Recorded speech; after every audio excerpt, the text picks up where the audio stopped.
우리가 2026년을 살고 있습니다. 2026년이라는 그 숫자가 생각해 보면 어떠세요? 좀 너무 놀랍지 않으십니까? 제가 어렸을 때 1999년에서 2000년이 넘어갈 때 아마 전 세계적으로 난리였던 것 같아요.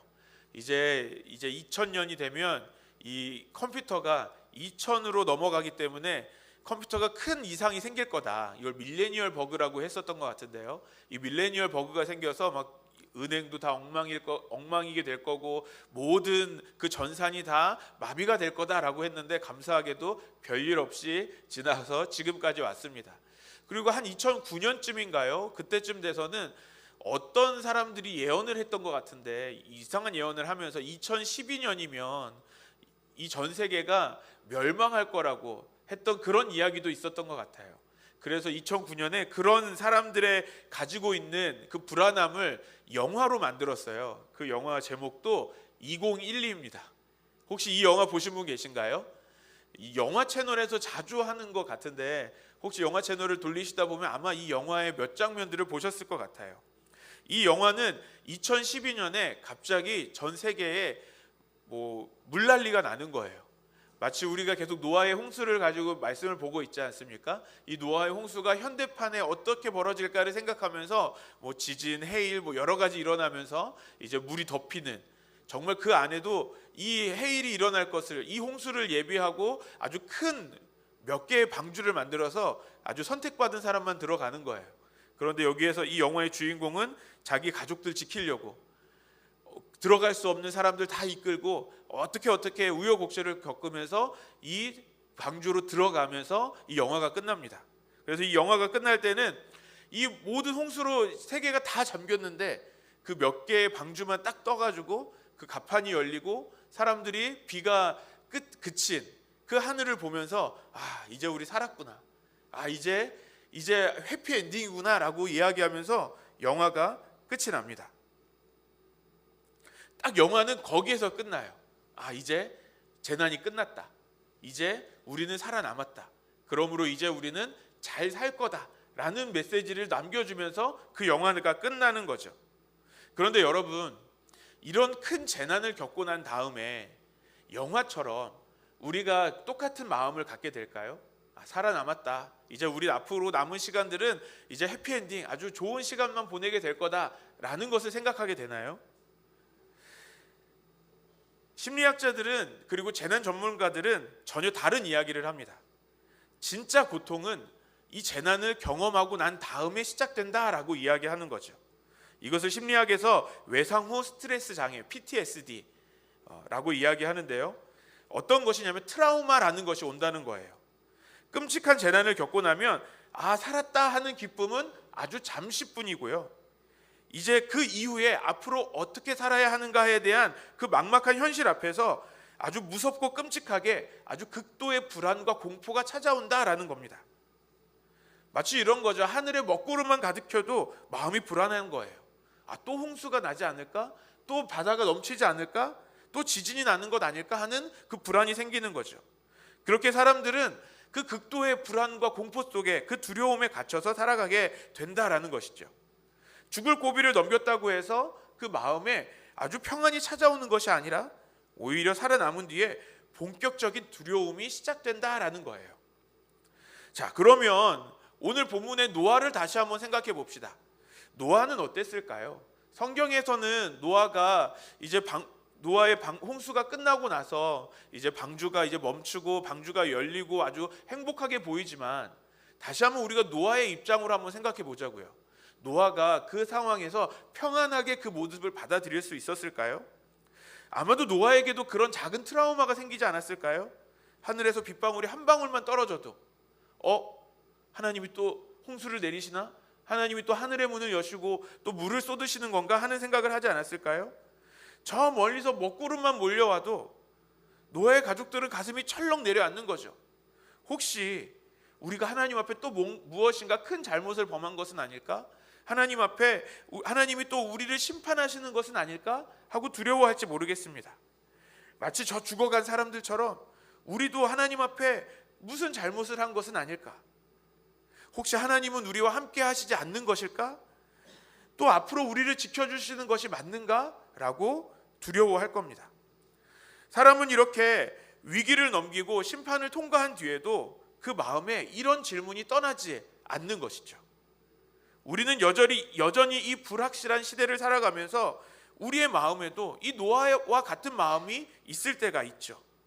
홍수 이후의 두려움이 아주 깊게 자리 잡고 있는 겁니다. 재난이 지나가고 문제가 해결된 것 같아도 우리의 마음은 쉽게 사라지지 않습니다. 죽을 고비를 넘기고 병이 다 나은 것 같은데도 어때요? 우리 몸이 조금만 아파도 혹시 내 몸에 그 이전에 아팠던 그 질병이 재발한 것은 아닐까라고 겁이 나죠. 또 어려운 재정의 문제를 해결했는데 뉴스에서 경제가 어렵다라는 소식을 들으면 또 어떻습니까? 앞이 캄캄해집니다. 인생의 홍수를 겪어본 사람은 작은 비구름만 몰려와도 영혼이 마비되는 것 같은 그런 고통을 경험하게 되는 것이죠. 세상 사람들은 이런 두려움을 어떻게 이겨낼까요? 세상 사람들은 어떻게 이런 두려움을 이겨내고 살아갈까요? 이렇게 하는 것 같습니다. 내 힘으로 지키자. 하늘은 못 믿겠다. 내 힘으로 이 두려움들을 극복해보자 하는 거예요. 언제 또 내 인생에 홍수가 날지 모르니까 내가 하나님 없이도 안전하게 살 수 있도록 저 벽을 높이 쌓자. 저 방어벽을 높이 쌓아서 어떤 물도 어떤 어려움도 넘어뜨리지 못하도록 나의 삶을 아주 단단하게 준비하자라고 이야기하는 거죠. 어떻게 합니까? 내 통장의 잔고가 든든하면 난 이제 평안하게 살 수 있을 거야 생각하는 거예요. 남이 나를 함부로 흔들지 못하도록 내 힘을 키우는 거죠. 권력을 키우는 거예요. 아주 살기 위해서 처절하게 몸부림을 치는 겁니다. 그런데 안타깝게도 우리 믿는 성도들도 이 세상의 두려움 앞에서 똑같이 짓눌려서 살 때가 있습니다. 분명히 우리는 십자가의 은혜로 구원을 받았음에도 불구하고 내가 하나님의 자녀인데도 우리의 그 불안함과 두려움을 해결하기 위해서 이 세상 사람들과 똑같이 그 방어벽을 쌓아가고 있는 것이죠. 그래서 우리도 똑같이 두려워합니다. 내 인생에 먹구름이 조금만 몰려오면 내 인생은 왜 이렇게 어렵고 내 인생은 왜 이렇게 힘들까 하고 한숨을 쉽니다. 세상 사람들처럼 그렇게 나를 지켜줄 이 세상의 방법들로 세상의 성벽을 쌓느라고 어찌 보면 내 영적인 힘을 어느새 다 소진해버리기도 하는 것이죠. 하지만 사랑하는 여러분, 오늘 창세기 9장의 말씀은 이 지독한 불안에 떠는 노아와 그리고 오늘 우리를 향해서 주님께서 주시는 말씀입니다. 하나님은 홍수 이후에 두려워 떨고 있는 자기 백성을 결코 내버려 두지 않으십니다. 홀로 놔두지 않으십니다. 여러분 기억하십시오. 하나님이 함께 하심은 위기가 끝난 뒤가 아니라 위기 한가운데서 맺으신 그 언약으로 드러나는 것입니다. 그렇다면 이 폐허가 된 세상 속에서 하나님은 어떤 방식으로 하나님이 우리와 영원히 함께 하심을 확실하게 알려주셨을까요?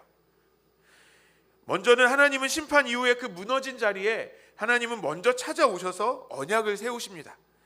오늘 8절부터 10절 말씀 우리 같이 읽겠습니다. 시작. 하나님이 노아와 그와 함께한 아들들에게 말씀하여 이르시되 내가 내 언약을 너희와 너희 후손과 너희와 함께한 모든 생물 곧 너희와 함께한 새와 가축과 땅의 모든 생물에게 세우리니 방주에서 나온 모든 것 곧 땅의 모든 짐승에게니라.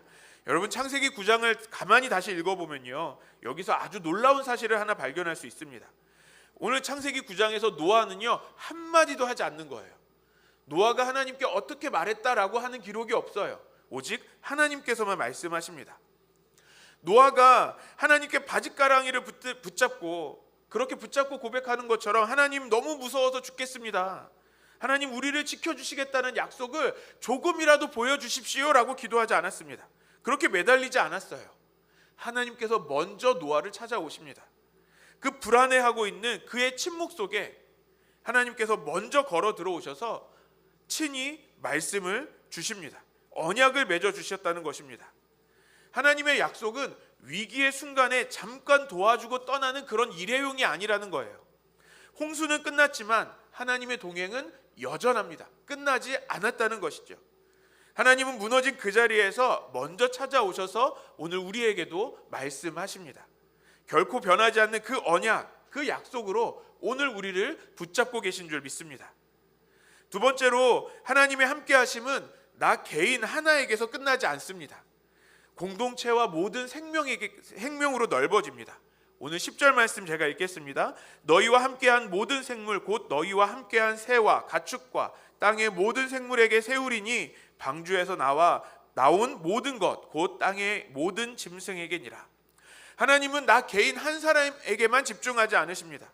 나만 돌보시는 분이 아니라 온 피조 세계를 품으시는 하나님이시죠. 그와 함께하는 모든 짐승들, 노아와 함께했던 모든 짐승들이 다 살게 됩니다. 또 다가올 다음 세대까지 우리 주님께서 돌보신다라는 것이죠. 또 세 번째로 하나님은 이 언약을 눈에 보이게 기억하게 하시려고 이제 무지개를 두셨습니다.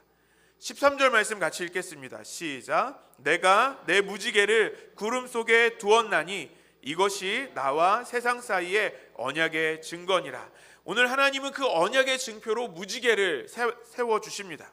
여러분, 이 무지개를요, 히브리어 단어로 보면요, 케세트라고 하는데요, 이 케세트라는 단어는 이 아름다운 무지개라는 뜻도 가지고 있지만 동시에 전쟁용 활을 뜻하기도 합니다. 자, 고대 세계에서 신의 손에 활이 들려 있다라는 것은 무슨 의미냐면 그 신이 그 세상을 쏘겠다라는 무서운 심판을 의미하는 거예요. 자, 그런데 이 무지개를 다시 한번 생각해 보면 이 무지개가 위로 돼 있지 않습니까? 그러면 이 화살은 어디를 방향을 가고 있는 거예요? 하늘을 방향으로 하고 있는 거죠. 그러면 이 하나님이 주신 이 무지개는 어떤 의미를 주시는 걸까요? 이 팽팽하게 당겨진 활시위가 어느 방향이라고요? 인간을 향하는 것이 아니라 하늘을 향하고 있습니다. 하나님을 향해서 이 활시위가 조준되어 있다라는 것을 보여주는 거죠. 여러분, 이것은 어렵게 설명할 필요가 없는 시청각 자료로 주님이 보여주시는 거예요. 자, 무엇을 말씀하시는 거죠? 이제 다시는 이 활로 너희를 쏘지 않겠다라는 것을 보여주시는 것이죠. 만약 내가 너희를 향해 활을 쏘는 이 언약을 어긴다면 어떻게 됩니까? 그 심판의 화살을 우리에게 주시는 것이 아니라 하나님께서 스스로 지시겠다라는 것을 보여주시는 거예요. 이 무지개는 자신의 목숨을 걸고 자기 백성을 지키시겠다라는 것을 보여주는 하나님의 맹세입니다. 여러분, 이 무지개가 비가 한 방울도 쏟아지지 않는 맑은 하늘에 뜨나요? 아닙니다. 하나님은 그 분명히 무지개를 구름 속에 두었다라고 말씀하십니다. 오늘 말씀에서 가장 중요한 핵심이 이것입니다. 하나님은 구름을 당장 없애주시는 분이 아니라는 거예요. 먹구름 한가운데 구름을 두신다라는 것이죠. 다시 한번 생각해 봅시다. 여전히 비가 내립니다. 여전히 내 삶이 불안이 짙게 깔려있는 그 먹구름 한가운데 있습니다. 그런데 하나님의 언약은 그 한가운데서 찬란하게 빛이 난다라는 것이죠. 이 구름 속에 띄어진 무지개가 무엇을 의미하겠습니까? 이 하늘을 향해 조준된 이 활의 언약이 마침내 우리의 역사 가운데 어떻게 이루어졌습니까? 우리를 향해 날아와야 할 이 심판의 화살이, 인간을 향해 쏟아져야 될 이 저주의 홍수가 하나님께서 어떻게 막으셨습니까? 바로 골고다의 십자가로 막으셨습니다. 하늘을 향해 겨누어졌던 그 맹세의 화살이 결국 예수 그리스도께로 향하게 된 것이죠. 하늘 보좌를 버리고 이 땅에 오신 독생자께서, 하나님의 독생자께서 그 화살을 대신 받으신 것입니다. 예수 그리스도의 십자가야말로 우리의 인생의 가장 캄캄한 먹구름 가운데 우리에게 비춰주시는 가장 찬란하고 영원한 무지개입니다. 하나님은 그 아들의 피로 우리와 새 언약을 맺으셨죠. 내가 다시는 너희를 버리지 않겠다. 내가 세상 끝날까지 너희와 항상 함께 하리라 라고 말씀하십니다. 이 십자가의 무지개, 이 언약 아래에 있는 우리는 그러면 어떤 사람들입니까? 우리는 이제 더 이상 먹구름만 바라보면서 두려움에 끌려다니는 그런 나약한 존재가 아닌 것이죠. 내 삶에 거센 풍랑이 일어날지라도 나를 위해 아들을 내어주신 그 창조주 하나님께서 맹세하신 그 맹세 아래 안전하게 보호받는 아주 위대한 언약의 백성이 된 것입니다. 여러분에게 묻습니다. 여러분 지금 무엇을 붙들고 계십니까? 눈앞에 흔들리는 현실을 바라보고 계십니까? 아니면 하늘에 걸린 이 하나님의 언약을 바라보고 계십니까? 우리는 환경에 지배받는 노예가 아니라 무지개의 약속 위에 당당하게 서서 승리하는 왕의 자녀들입니다. 그렇다면 이 무지개 언약을 붙든 언약 백성으로서 하나님과 함께하는 교회는 이 불확실한 세상을 어떻게 살아가야 될까요? 오늘 말씀을 통해서 두 가지를 마음에 새기시기를 바랍니다. 첫 번째는 여러분 구름만 보지 말고 구름 속에 하나님의 무지개가 있다라는 것을 보시기를 바랍니다. 여러분에게 다시 질문합니다. 여러분의 인생에 지금 어떤 구름이 끼어 있습니까? 혹시 두려운 마음으로 병원 검사 결과를 혹시 기다리고 계시지는 않으세요? 바닥을 드러낸 내 빈 통장 잔고를 보면서 캄캄한 마음에 한숨만 쉬고 계시지는 않으십니까? 또는 도무지 변하지 않는 나의 자녀들의 문제 때문에 오늘도 밤잠을 설치고 계시지는 않으세요?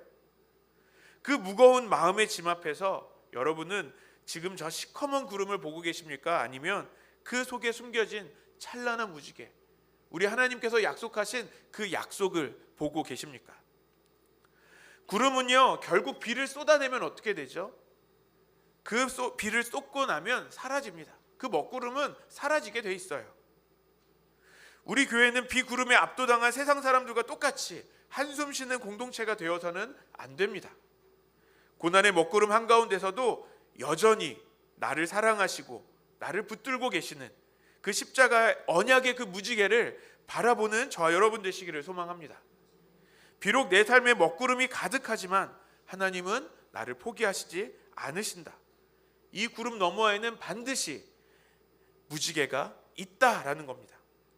내 눈앞의 위기보다 하나님의 약속을 더 크게 보는 사람이 진짜 성도인 줄 믿습니다.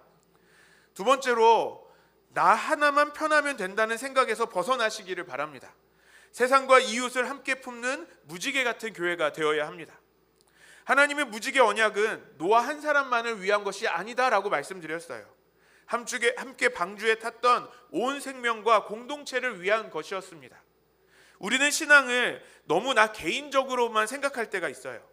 하나님이 나만 사랑하시고 내 병만을 고쳐주셔야만 하고 내 자식만 잘 되게 해주시면 다 된 것이라고 생각합니다. 아니요, 그것은 이기적인 종교예요. 우리 기독교는 그런 종교가 아닙니다. 하나님과 함께하는 교회는 하나님이 사랑하시는 우리 주변의 이웃을 귀하게 여기는 넉넉한 방주가 되어야 합니다. 나 혼자 고난에서 살아남았다고 박수치는 것에 머물러 있어서는 안 되는 것이죠.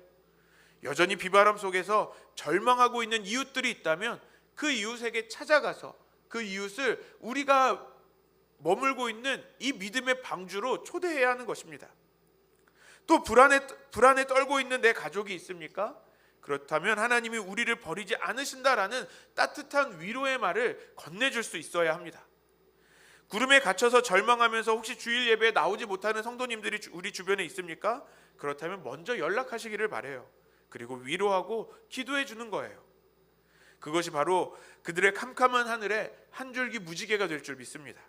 그리고 그 일이 바로 우리가 감당해야 될 사명인 줄 믿습니다. 이제 말씀을 맺기 전에 우리 창세기 9장 16절 말씀을 다시 한번 읽겠습니다. 시작. 무지개 구름 사이에 있으리니 내가 보고 하나님과 땅의 모든 생물 사이에 세운 영원한 언약을 기억하리라. 이 말씀을 굳게 붙들고 이제 말씀을 마무리합니다. 사랑하는 여러분, 하나님은 구름을 보실 때마다 그 언약을 기억하시겠다라고 말씀하십니다. 바로 그 약속이 오늘 우리를 붙들고 있는 줄 믿습니다. 여러분, 올해 우리 교회의 표어가 무엇이죠? 하나님과 함께하는 교회입니다. 하나님과 함께하는 교회는요, 시커먼 구름 그 한가운데서 우리를 보호하시는 그 하나님의 언약을 끝까지 신뢰하는 교회입니다. 나 혼자 살겠다고 내 삶의 성벽만 쌓는 교회가 되는 것이 아니라 두려움에 떠는 이 세상 속에서 생명을 품어주는 방주와 같은 교회가 되는 것이죠. 그 교회가 바로 우리 금광제일교회가 될 줄 믿습니다. 여러분 기억하십시오. 하나님은 구름을 당장 없애주시는 분이 아니라 우리 구름 속에서 그 무지개를 두시는 분이십니다. 두려움이라는 감정에 끌려가지 말고 십자가의 은혜를 온전히 의지하여 날마다 믿음으로 넉넉히 승리하는 우리 금강제일교회 모든 성도님들 되시기를 주님의 이름으로 간절히 축원합니다.